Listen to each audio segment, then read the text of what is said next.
Oh yeah, I'll take it. Thank you, my brother. Oh, that's dope. That's perfect.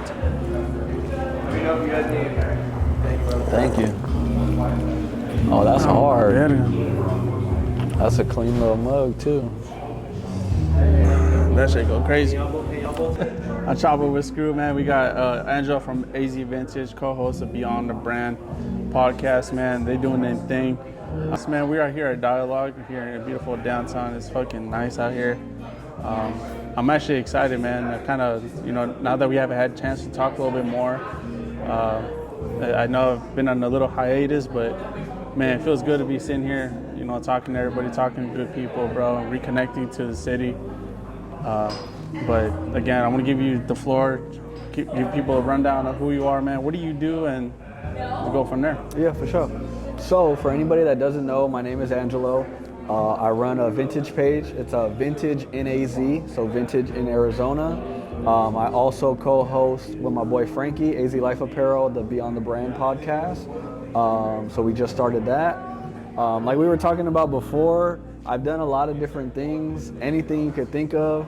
So nowadays I just say I'm an entrepreneur, bro, because I don't know what I'm gonna do tomorrow, bro. I might start something new, you know what I'm saying? Yeah, that's crazy. And then I think that's one thing that we kind of started connecting on is we do a lot of different stuff. Like people may know me from the podcast, but we also do clothing. We done like the Ivory House pop-ups, Obviously you mentioned that we have actually had met there before. You remembered us being there, and that's amazing. But let's just give a little summary of like what influenced you to start your vintage journey, and what made you want to go full legit, all money in on that? Yeah. So to take it back, you actually made me think of another memory from when I was young. Your boy did, because he was talking about the flea market. So when I was young, I had a cousin. Her dad used to sell at the flea market, and he used to sell the little homies characters, Damn. So like when you go to the flea market, you see that guy with all the toys, like the low riders and stuff. Yeah. So I would go there with him and kick it with them or whatever. So that's some of my earliest memories, and that's why one of my biggest collections that I have is homie shirts. So, and like lowrider shirts like I'm wearing now is because of them. Like I would go to the swap meet and I would see him with all the toys and shit like that. So to this day, a lot of the stuff that I collect is that kind of shit, the homie shit, the lowrider shit. Like yeah, any Chicano shit, bro, it's hard for me to let go. Like if it don't fit, then I'll let it go. But if it fits, bro, I got it at the crib. Bro, that's funny you say that, because I think I seen you did the Tios and Tias. You did a pop-up with them, right? Yeah, so it's funny, I met another homie from there too, my boy Sal now, and he has he's an old school dude. His son is a DJ. I forgot what his son's name is, but he's a DJ at one of those events. And I had the pleasure of going to his crib, and he has like a crazy old school collection, bro. Like, it's fire, bro. Damn, that's something new now. It makes sense, Yeah, so that's one of my earliest memories of like, not just vintage, because it wasn't vintage at the time, but like I love that so much. So once I got older and seen like, oh damn, there was homie shirts, like I forgot. So I started seeing them pop up. They're hard to come by now, but that's my favorite thing, bro. And kind of take it back, obviously we went through a little bit of, you grew up pretty much everywhere around here, from the east side to the west side. Yeah. And so you've seen it all. You also mentioned that it's kind of made you into like a chameleon. You've been able to, tap into different demographics of here in the city, which obviously helps you in your business, right? Yeah, 100%, bro. I didn't know it at the time, but I would say at the most, bro, we would stay in a spot like 3 years, 2 to 3 years. So like I've lived everywhere from up the street right here, 12th Street in Garfield, all the way to Surprise, like 183rd Ave. So like, and everywhere in between, Maryvale, any spot you could think of, Goodyear, in between, you know what I'm saying? So at the time, I didn't really fuck with it, because when I would have homies on this side and I would go to Surprise, I'll be like, hey bro, come pull up on me. And they're like, how the fuck am I gonna get out to 183rd Ave, bro? Like, we're kids, like, my brother ain't gonna take me all the way over there, so we'd have to meet in the middle or some shit. So that shit sucked. Or like, when Metro Center would become like our mall, like where you go get that used girls to and be stuff. a crazy time. So dude. like when I left, now that's not my mall no more. So now I'm like, damn, we don't even got a mall in Surprise. So the shit did suck, but like I was saying, once I got older, it paid off because now, bro, I can go anywhere, any city, and maybe know somebody because of all that, but also just like be a chameleon and just get in conversation and ask people stuff. And I think that's why I love the pod so much, is because I've been doing that my whole life, you know? Like when I go to a new school, I'm like, hey, you know, tell me about yourself, bro. You know, I'm basically interviewing people so I could like gauge like who's the popular kid, who's the this, because I never wanted to be in a group, bro. Like my whole life, I never wanted to just kick it with like the Mexican dudes or just the basketball team or just the nerds. Like I liked having a homie that was a nerd that some of my homies didn't fuck with because he was a nerd, but like that's my boy, you know what I'm saying? Like, and I'll hold him down. Or I'll have some dudes that like all they do is fight, bro. So like I have to be like chilling him out and shit. Or like, you know, I have to stick up for some kids because like they're getting bullied type shit, you know what I'm saying? Like I just like being in every mix, you know what I mean? I feel like I was kind of the same way because man, I grew up a nerd, bro. I was, you know, I was a bad kid at times, and then I go home, read some comic books. You know what I'm saying? Like I feel like I was like that too.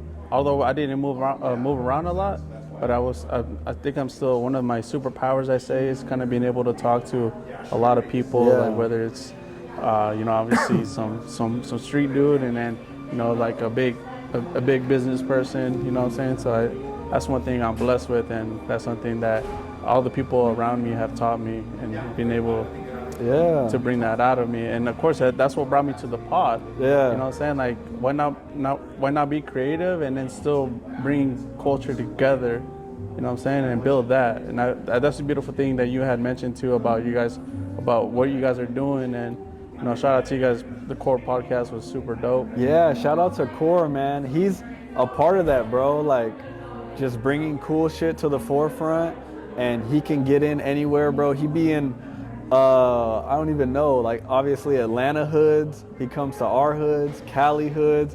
You'll see him in a fucking Nebraska hood or something, like just random, bro. Like, but he's right there rolling. You know what I'm saying? I think that's something we can all connect on, bro. That we all just, I think we just all have a love to learn about people, you know, and like see both sides, like. It's like a mentality of wanting, you know, just being a people, like we say, gente de la gente, people of the people. It's just one of those things that you gotta have it, bro. And a lot of people don't.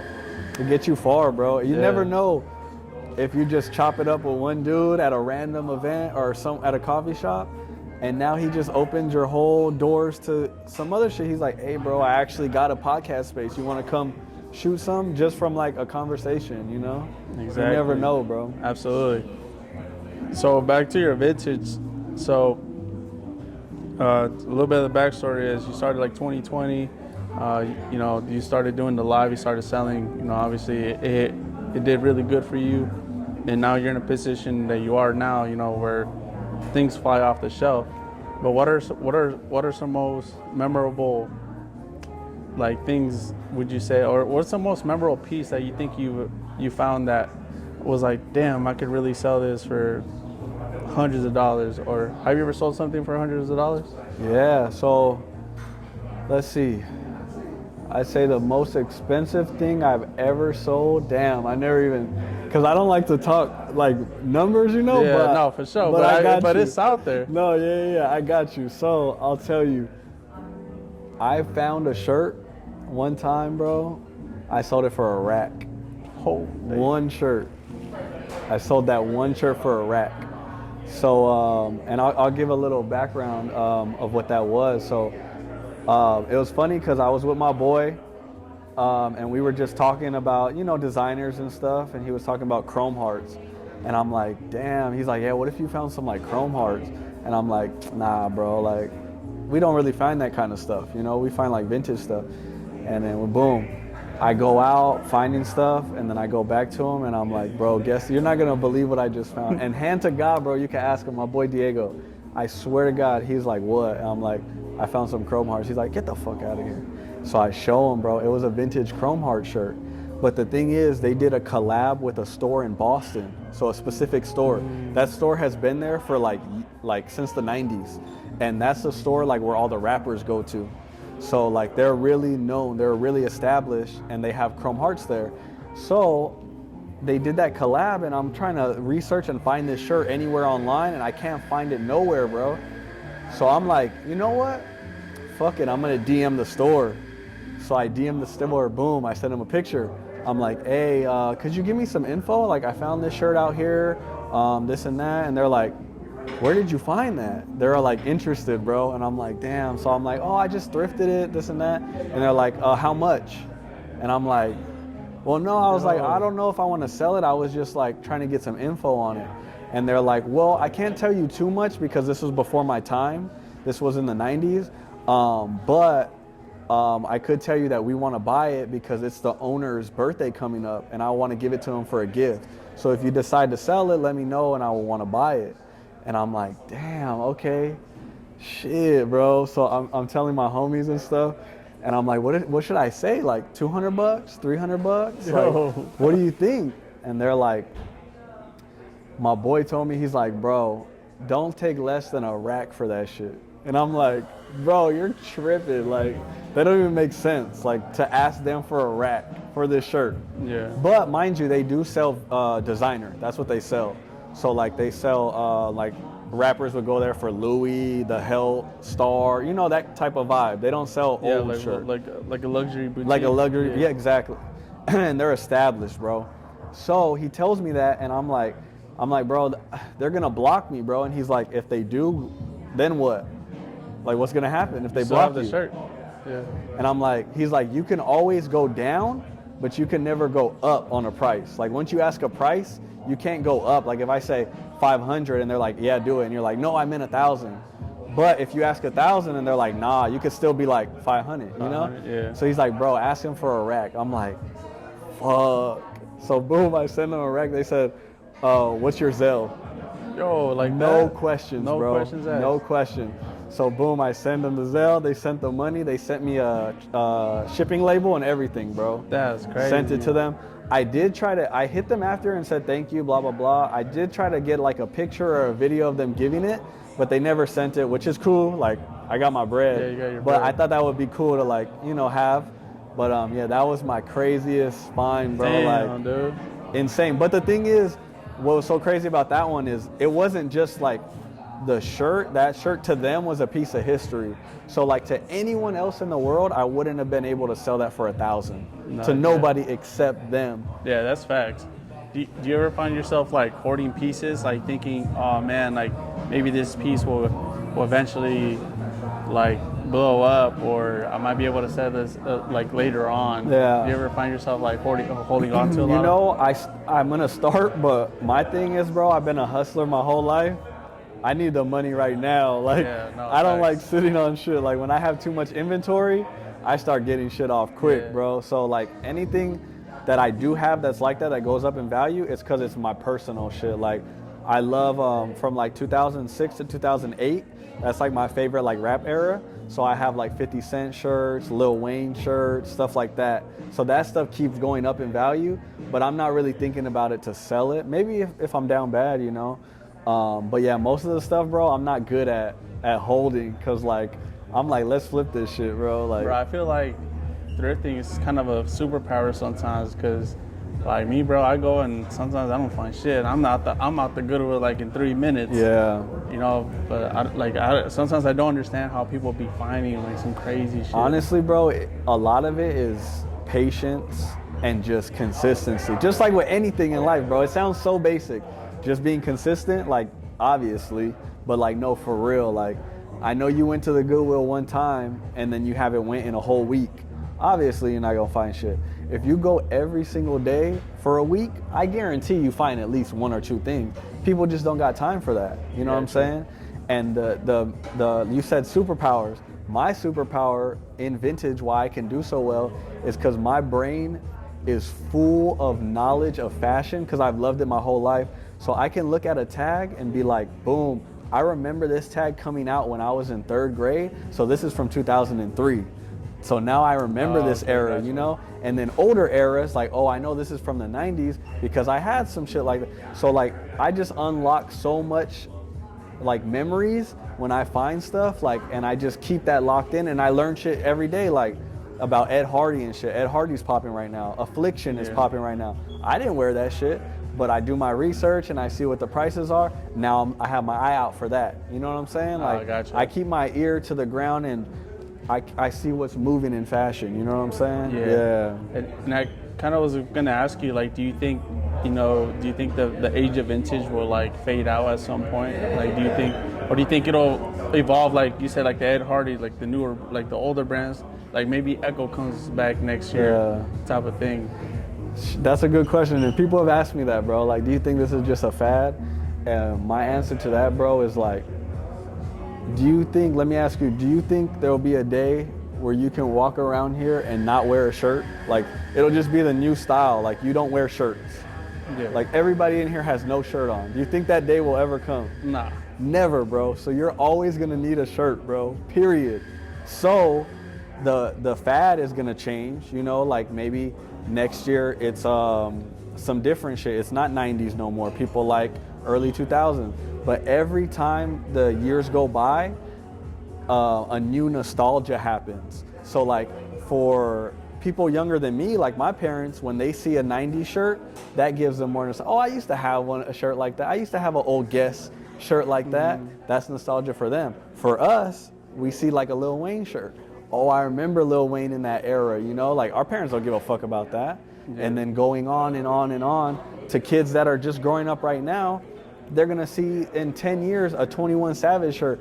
Damn, I remember 21 Savage was going crazy at that time. Like, so it'll never end because there's always gonna be a new thing. Because all we do is get older, bro. And there's always that nostalgic that you want back because you remember that shit. And I think that's a good perspective, because I feel like it's always been like kind of single-sided, because you grow up don't mean that everybody else is not growing, that are younger than you are growing, and those things that you thought maybe were modern is vintage to somebody's like 5 years younger than you. Exactly, bro. Yeah, like I'm not wearing, like, this is a shirt from 2002, bro. Like, to my parents, 2002 ain't even old, bro. Like 2002, that's new. But if you think about it, that's what, 22 years ago, 22 bro. years, bro. Like, that is crazy. That's crazy, bro. This is an old ass shirt. You know what I'm saying? Yeah. But like, yeah, I think it'll die a little bit where the prices are at right now, because shit is just crazy. But I don't think it'll ever go away, bro. Yeah. What's your favorite style? Like, what's your stilo right now? What do you think is? So, not for myself, but what I'm seeing a lot of is like the grunge. That's what the kids like right now. So like the tribal, like with skulls and like hella, you know, barbed wire, shit like that. You know what I'm saying? That's what the kids love right now. So when I find a shirt with like a MMA elite shirt and it has all the skulls, like that's bread, bro. Like I'm seeing dollar signs. They love that shit right now. But for me personally, my favorite shit that, like we were talking about, is all the Chicano shit, bro. So I love like lowrider shirts, of course, homie shirts, anything that just shows off, like there's like brown pride shirts, you know what I'm saying? Anything that shows off like our culture is my shit, bro. Like I love it so much, and that's I wish that I could find more of it so that I can sell it. Like that'll be my selling point, but I keep it all, bro. Like I never sell it. So yeah, that's my favorite shit, bro. Do you think there's a lot of competition in being a vintage reseller? Oh, 100%. Yeah. But that's with everything, bro. Like everybody has a podcast. Everybody has a song out. You know what I'm saying? Everybody sells vintage right now. But my thing is like a lot of these people that fall out of it, they don't love it, bro. Like I've done days, bro, where when I work my old job, I'll work a 10-hour day, hit the gym, and then go thrifting, bro, for like 2-3 hours. Like at that point, I'm already in a 13-hour day, and I still get a couple hours off in vintage, you know what I'm saying? Like I really do this shit, bro. Like, so I don't even care about like people that just like jump in and out. Like I could really do this shit all day, bro. I've took trips, bro, out of town to go thrift at spots that I heard of. Like I left that morning, so we've left at 4 in the morning, and we didn't get back home until same day until like 9 p.m., bro. Yo. 4 to 9 p.m. Like, and I could do that any day, bro. Like, right now, I could do that shit right now, bro. Yeah, like, and I just, really like, love leave, this shit. yeah. And go do it because it's like it's almost like gambling, bro. Like, when you're going through shit and like you're not finding nothing, it gets a little discouraging. But boom, you get that little hit, you find something. Oh shit, you back. Like, yeah, bro. Yeah, It's crazy. that's crazy. See, and I think that's, you know, real passion, you know what I'm saying? And I mean, I hope that transitions. And now you're doing the podcast, so that distinguishes you, separates you from everybody else too. Exactly. You know what I'm saying? And you're, like we mentioned earlier, you're tapping into different markets. You and Frankie are, you know, he has this person, you have this person. Bringing those together, it's gonna be crazy, bro. Yeah, I'm excited, bro. Like, I'm in a weird spot right now, bro, because I just turned 31. Like, I just turned 30. So, in my mind, when I was young, I thought I was gonna be a millionaire by the time I was 30. Yeah. I don't know why. I just always in my head, I'm like, I'm gonna be that guy when I'm 30. You know what I'm saying? And I'm not. So, I'm in a weird spot where I'm like, I'm not where I wanted to be, but I am though now, like spiritually, emotionally, business-wise, like I'm doing my own thing. Everything that I do now, bro, like I have the decision to do it. Like I don't do nothing that I don't want to do. Yeah, like if sure. I didn't want to do this pod, like if I didn't fuck with you, I would just be like, nah. But I fuck with you, so I'm down to come kick it and talk, you know? So I'm excited where I'm at right now, bro. That's crazy because I feel like that's where I'm at too. Yeah. Because I wanted to take that break to really kind of scale like the podcast. Because a lot of it started off with like just artists, but it's cool and I loved it, and I love giving like especially up and coming like new rappers, like you know, giving them a chance to, you know, perform and do whatever. But man, I meant so for me personally, I meant for so much more that I want to branch out. You know what I'm saying? Like like you mentioned earlier, like. You think I'm like we're tapped into the city? I was like, man, for me, that's nothing, bro. I feel like there's still so much more we can do. Yeah, and that's we were talking about that too. That's something that I'm loving being like right here. Cause when I used to work, bro, I used to just grind, and be out the way. I wasn't in the clubs. I wasn't at the bars. Like I was just grinding, me and my wife. Like so, I lost a lot of friends in that. So being in this new headspace, bro.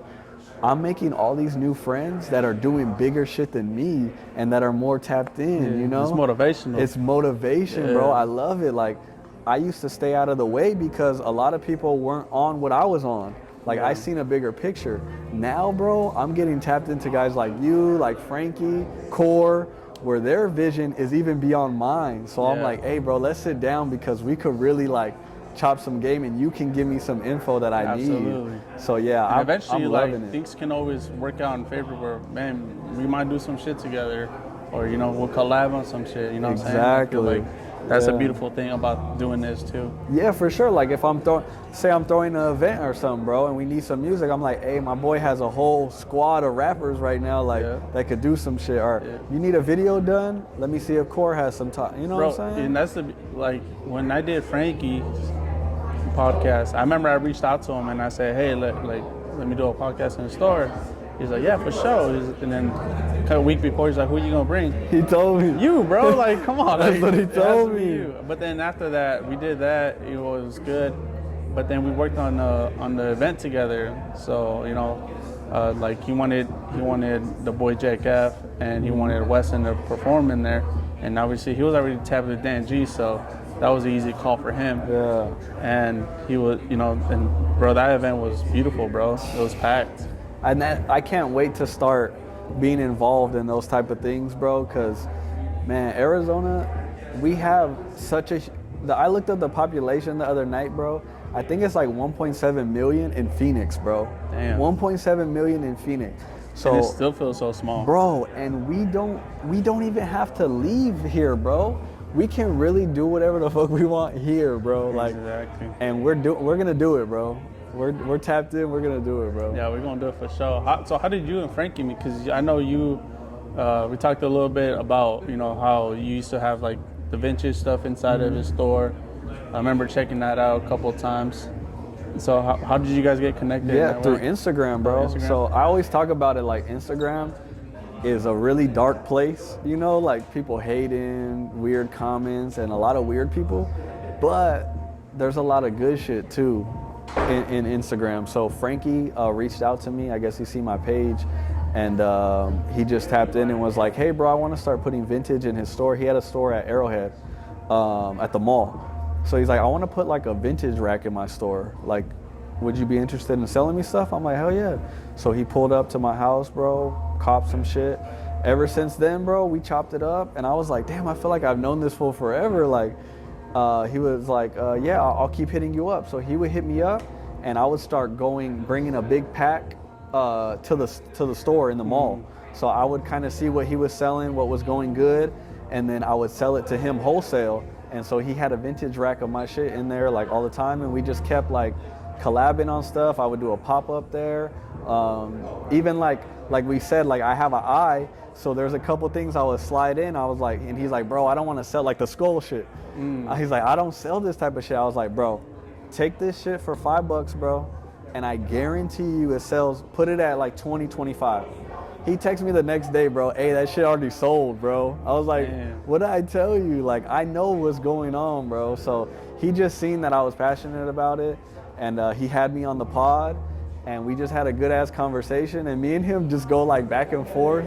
So like it was only right that we got the pod together, you know? Oh yeah, that's dope, bro. I fuck with Frankie. Yeah, Frankie's a good dude, man, and we were talking about he's tapped in. Yeah, he's another one that's tapped in. Shout out to Frankie. Shit, who would you say right now is your dream interview to do on the pod? So as far as interviewing in the city, celebrity too, Tracy Cortez or Henry Cejudo.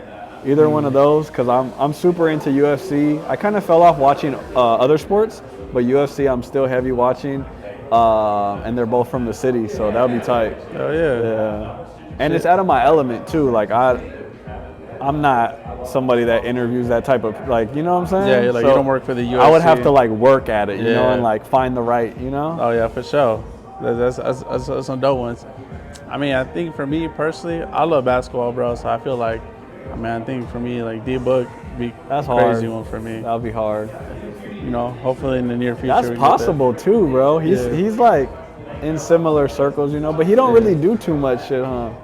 Nah, but still, I mean, I think it still be cool, you know what I'm saying? Like as a Chicano, you know, he be repping that heavy, so I feel like, but I think it's attainable because I do play with his dad sometimes, so. For real? Yeah, his dad's cool, but I feel like it'll be obtainable at some point. You could do that, bro. That's not too far off. Nah. That'll be a good one too. Yeah. So what do you see yourself doing like for the rest of the year, like with the pod and like with the vintage? So this year I'm just trying to figure out like how to balance it, to be honest, because like I haven't done a full year with a pod and my business and family. Yeah. So that's gonna be a lot of this year. It's just like figuring out how to work it in. But with my business, I'm just gonna keep doing pop-ups. I love selling in person, just because like I'm a personable person. Like I like touching the people, you know, and being in the city, being downtown when I do First Friday, or on the west side if I do an Ivory House or whatever, you know. Yeah. So I'm gonna keep doing that, but I want to start getting some good content in. I've always done the content myself, so I want to like branch out and see if like some people could shoot some shit for me. Like let's do like some real like cinematic type stuff with the fashion, you know? It's crazy how that makes a difference. Like for sure, even bro. With the pod, like I started off just doing audio too, but having that like cinematography, like that you know, that feeling of people for something for people to look at, something for people to look at. Exactly. I feel like it's hard to. My trouble was like capturing people to listen to me for 30 minutes without having to see me or like see the interaction. I think that's a tough one. So I'm just gonna be focused a lot on the content, and obviously we've been going crazy. Shout out my boy Manny. He's been helping us with the reels for the podcast. Okay. So we've been pushing those heavy. So I think this is gonna be a big year as far as content. Like I want to step up the content. Oh yeah, that'll be fire, bro. Yeah. You ever plan on having your own storefront? Damn. So I never ever want to have my own store where like it's a 9 to 5. You know, where like I have to be there, sitting there. But I want a space that's like a studio. So like I'll have my stuff like a showroom. Like I have my stuff all set up in there. I ship from there. like an office vibe, you know, like we could come shoot a podcast there. You could come just look at some stuff. Like I'll put some stuff aside for you, you know what I'm saying? Yeah. Or maybe I will do a pop-up where everyone could come. I want more of that type of vibe. So one day I want like a studio, podcast, vintage, showroom, like some in between of all that, you know what I'm saying? Have a desk for me when I'm shipping stuff, because I do a lot of online selling. So something where all of that can just be combined into one. Yeah. Do you feel like you get more online sales than in-person sales? No, because I would say monthly, if I get, you know, let's say 100 sales or whatever, at a good pop-up, I could sell like 60 things, bro, in one night, you know? So it's like, it's way quicker, but online, why I do it so much is because the money there is a lot higher than I would get in person. So like, let's say I have a specific item that I know sells for $80. If I take it to an event, someone will look at it, I'll have it priced at 80 bucks and they're like, yeah, nah, they'll just put it right back. But on eBay, someone's searching for that exact item and they get why it's priced at, so I'll get my money. Whereas if I sit on it in person, I'm gonna have to keep dropping the price until someone is like, all right, I'll buy it for 40. You know what I'm saying? Whereas online, they understand and they're seeking for that one item and I can get top dollar. Yeah, it's that e-commerce mentality compared to like shopping, so like in person. But that's just like with our businesses, bro, you have to have multiple revenue streams. Like you can't just do pop-ups. You can't just do online eBay. Like you gotta like dibble and dab in everything. So anywhere I could get paid, bro, I'm in. I'm in. That's respect, bro. What's your like kind of, what is some advice you want to give to like some of the people that, or you know, answer some of the questions that you may get like on a daily basis? And that's funny, bro. I literally just sent a voice message to some kid. He has like 10 followers, and he messaged me, and I can show you, bro. Like, I always say I can show you stuff because I feel like people be lying a lot, and anything I say, bro, I am not lying. Like, I keep documents because you know people be bullshitting, but I'll show you after this. But he hit me and he's like, hey, bro, I just made a page, and I came across your page and I really like it, so I wanted to know if you could give me any advice. And I could have left him on scene, I could have deleted it, but I don't do that type of shit because like I remember being in that position, you know? So the advice that I gave him and that I'll say here is do what you like, bro. Like if you start posting and grabbing certain items because you know that it's gonna make money, or you know like, oh, this is a crazy shirt, people are gonna love this as a reel, whatever, that's when that shit don't work. When it works is you're doing stuff you like. You could be posting the wackest shirt to this group, but this certain group is gonna fuck with you so heavy that it don't even matter because they know it's genuine. Absolutely. And that's when you drop out of this shit the fastest, is when you don't actually love it. When you don't like love what you're doing, you start selling stuff that you don't even care about. Like you start selling women's clothes. Like that's why it's so hard for me to sell women's clothes, because when I get it, I'm like, take it, bro. Like I don't even want to sit with it because I don't love it. You know what I'm saying? So if I could give any advice is do what you love, bro. Like if you want to get into vintage, start selling the stuff that you like, because you can push it way easier because people see that, oh, he actually fucks with that. Or if you're trying to post like a random jacket and you're like, this is cool, but they could tell like you're not really fucking with it, they're not gonna fuck with it. If you don't believe in yourself, how are they gonna believe in it? Seller's mentality, bro. Exactly, bro. So if you want to jump into it, 100% do it, bro, but you gotta love it, for sure. Yeah, hey man, it was no better said, there's no better way to have said that. So man, I appreciate you coming through, bro. Yeah. I know we've had some technical difficulties, but we powered through. And I was gonna say, we had some technical difficulties, but this is not our last one. Definitely so not. So the next one, we gonna get it all the definitely. way right. Next one, we gonna get it for sure, man. With that, this was dope though. Yeah, with that, man, shout out to you. Shout out to Frankie, man. I hope everything comes out this year the way that you guys want it, and even some more, bro. And hopefully you get your dream celebrities on the pod, and your business continues to grow, brother. Yeah, we gonna keep linking, bro. And shout out to Cash Plays. Shout out to you, bro. Appreciate you. I appreciate you having me on. Oh yeah, let's do it. All right, then. Appreciate you, bro. Peace. Well, that was a good handshake too. Yeah. Hey, you gotta have